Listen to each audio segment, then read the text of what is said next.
When we were telling you how Austin Parks and Rec were asking you, what do you want to see in the parks? Do you like to go to parks? And if you don't, what can we do to make it easier for you? Well, the Austin Parks and Rec Department did ask a lot of those questions, and a lot of you responded on what you want to see over the next 10 years. Yeah, so now city leaders want to show you what they've come up with based on that. Chris Davis joining us more now with that. Good morning.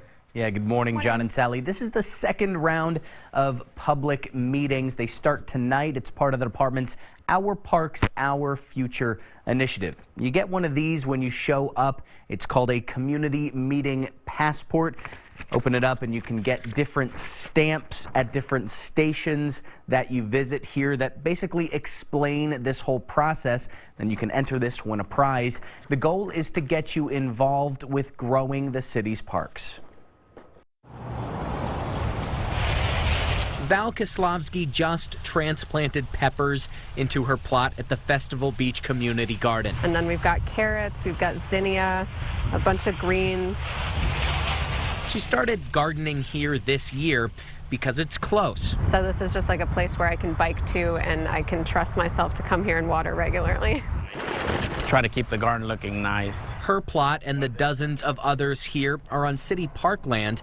There's usually a wait list to get in. But it's a good way to build community and find new friends. People told the Parks Department they want more community gardens, plus more nature programming, more movies in the park, bocce ball, bike polo, pickleball. The department heard from 4,400 people. Which is the greatest response rate that we've ever had to any survey we've done at the Parks Department. Now the department has to use all this info to develop its long-range plan, to develop parks and programs for the next decade. Gardeners hope spaces like this continue to grow. This is a little cheesy maybe, but it's like a grounding influence. Like you feel more connected to what you're doing. You have a project. So Parks and Rec develops a plan like this every 10 years. You can expect a draft in July. I think it's interesting, though, that they didn't just focus on what's in the parks.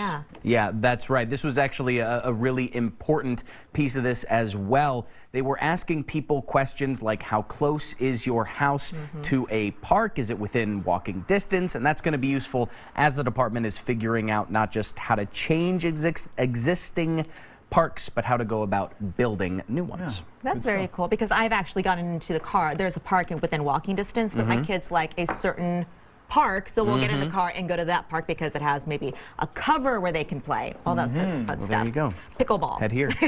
Thank you. Chris talked about the meetings, and here's a list of the meetings that are happening. There's one Friday, there's one Saturday, one up in North Austin, and then one over Saturday at the Circle C Community Center. That's the park that I was telling you about that my kids like to go to. Those meetings are going to happen all over the city. For more, go to our website at kxan.com.